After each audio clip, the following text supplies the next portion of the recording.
Salam sejahtera Malaysia, denyut nadi suara rakyat bergema di channel ini. Jangan lupa tekan butang subscribe, like dan share. Malaysia kita punya, cintai Malaysiaku, kita jaga kita.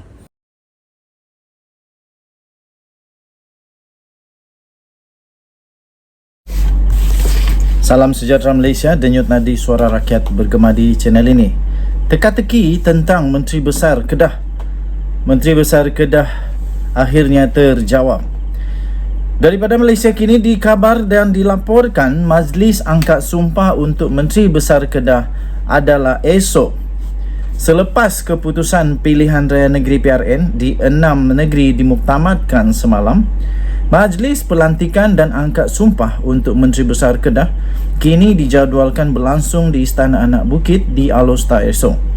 Berdasarkan surat jemputan media yang telah dikeluarkan oleh Pejabat Setiausaha Kerajaan Negeri Kedah pada hari ini, majlis itu dijadualkan diadakan di Balai Mengadap Besar Istana Anak Bukit pada kira-kira jam 9 pagi. Majlis angkat sumpah di hadapan Sultan Kedah Al-Aminul Karim Sultan Salihuddin Sultan Badli Shah itu turut akan dihadiri oleh Setiausaha Kerajaan Negeri Kedah Datuk Norizan Kazali. Pada PRN semalam, Perikatan Nasional telah berjaya memperoleh kemenangan besar iaitu 33 daripada 36 kerusi Dewan Undangan Negeri DUN. Pengerusi PN Kedah Muhammad Sanusi Madnor yang juga Ahli Dewan Undangan Negeri Adun Jeneri pada ketika ini bertindak sebagai Menteri Besar Kedah sementara sehingga Menteri Besar baru dilantik dan mengangkat sumpah. Persoalan paling besar sekarang ialah siapakah yang bakal akan menjadi Menteri Besar Kedah yang baru. Adakah Sanusi akan menjadi Menteri Besar Kedah yang baru dengan perkenan daripada Sultan Kedah, ataupun Sanusi akan ditunjukkan pintu keluar tidak lagi layak untuk menjadi Menteri Besar Kedah, bukan kerana ketidaklayakan yang tak baik atau apa, tapi kerana adanya kes mahkamah beliau sekarang ini yang berderet-deret sekarang, dan bakal yang lain lagi.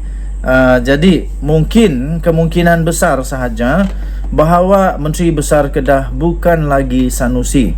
Persoalan seterusnya ialah, sekiranya Sanusi bukan lagi Menteri Besar Kedah, adakah dia akan turut kekal juga dengan jawatannya yang besar di PAS, ataupun beliau juga turut akan ditukar untuk persiapan kalau beliau kalah di mahkamah dan beliau dijatuhi hukuman penjara dan denda. Mungkinkah kerana itu PAS juga akan menggugurkan beliau dengan pangkat yang tinggi, kedudukan gelaran yang tinggi di PAS. Tapi tuan-tuan dan puan-puan yang dihormati sekalian, belum ada ketetapan siapa sebenarnya Menteri Besar Kedah. Setakat ini besar kemungkinan beliau masih lagi menjadi Menteri Besar Kedah. Dilaporkan juga ada war-war seorang wanita mungkin akan menjadi Menteri Besar Kedah. Kita nantikan juga nanti. Dan juga dilaporkan juga kemungkinan besar bukan juga Sanusi. Persoalannya, kalau bukan Sanusi siapa? Sebab Sanusi sudah membuktikan bahawa dia memang panglima perang yang hebat di Perikatan Nasional di negeri Kedah.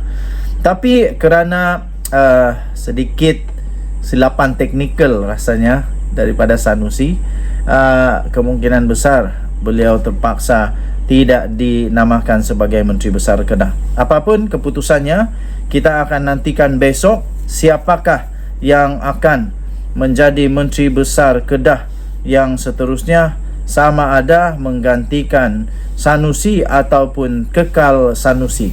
Denyut nadi suara rakyat bergema di channel ini. Kita jumpa lagi. Bye-bye. Salam sejahtera Malaysia, denyut nadi suara rakyat bergema di channel ini. Jangan lupa tekan butang subscribe, like dan share. Malaysia kita punya, cintai Malaysiaku, kita jaga kita.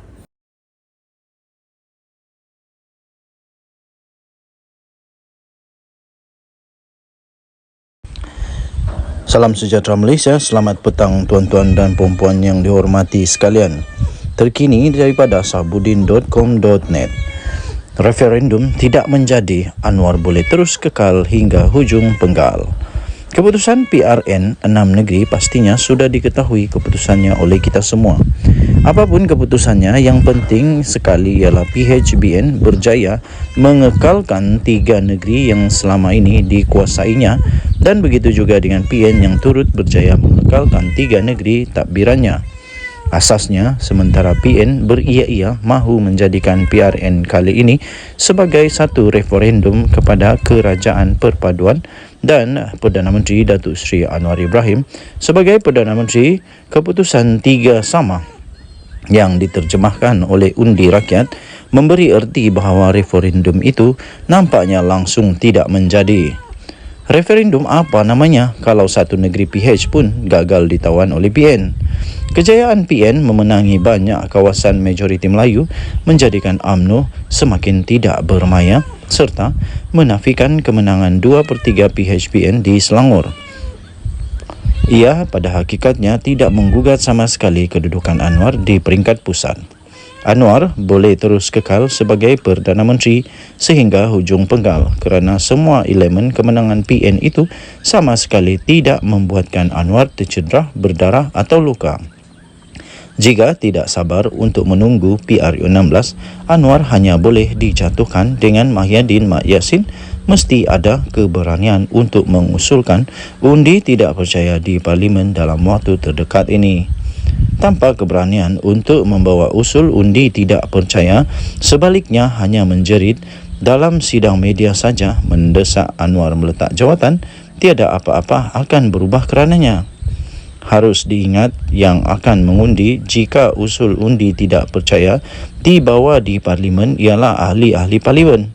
Manakala adun-adun yang baru menang semalam tidak menyumbang apa-apa undi untuk menjatuhkan Anwar, melainkan sekadar boleh menjerit di luar pagar Parlimen saja.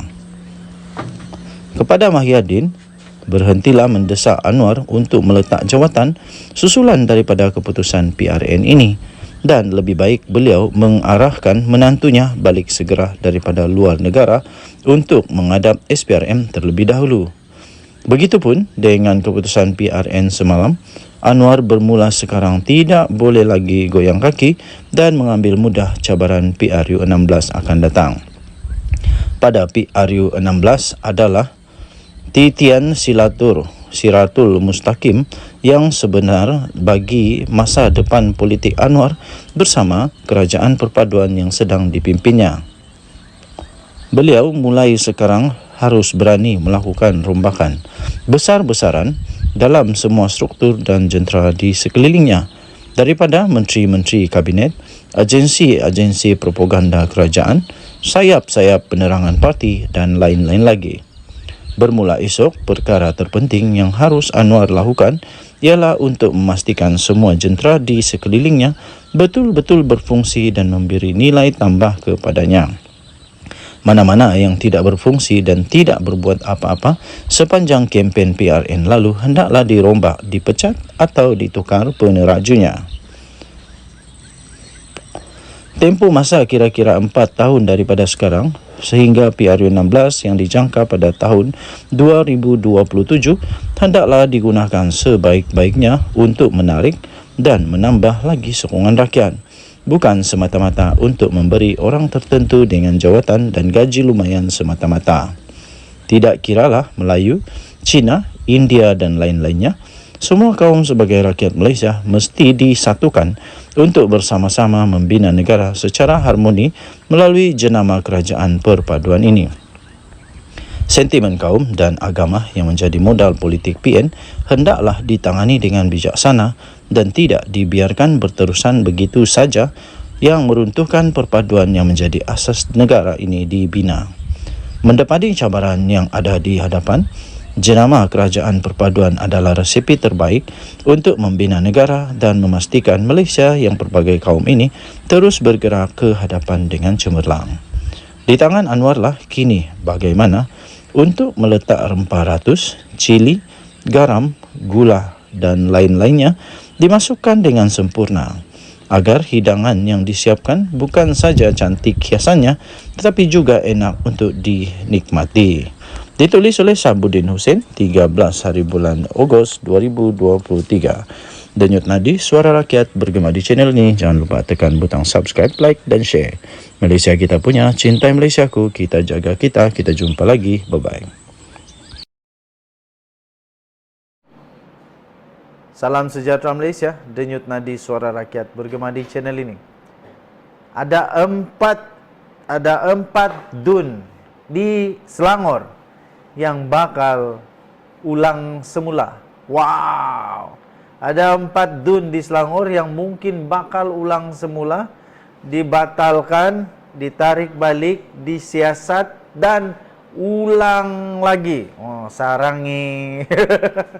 Ulang lagi. Yang pasti ramai orang nak tengok ulang lagi ialah Hulu Kelang, tempat Azmin Ali.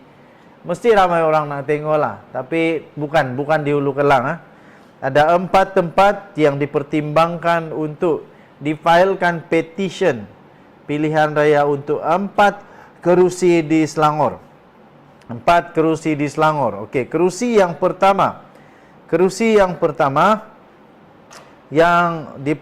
untuk mereka mungkin akan membuat petition bagi membatalkan keputusan ialah keputusan di Sungai Kandis, Dun Sungai Kandis, di Dun Taman Medan, di Dun Gombak Setia dan Dun Dengkil.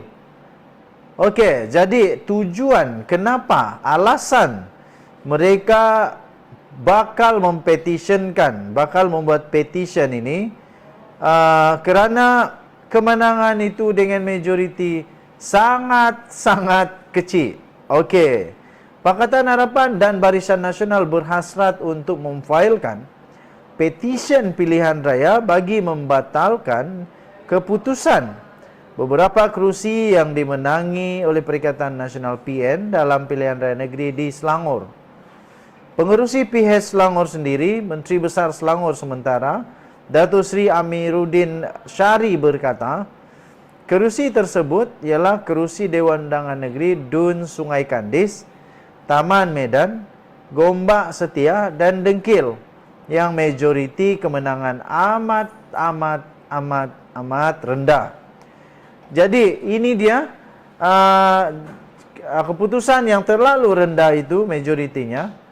Keputusan bagi 4 kerusi terbabit menyaksikan Pakatan Harapan, PH dan BN tewas 407 undi sahaja di Dengkil. Tapi itu masih besar lah, masih besar.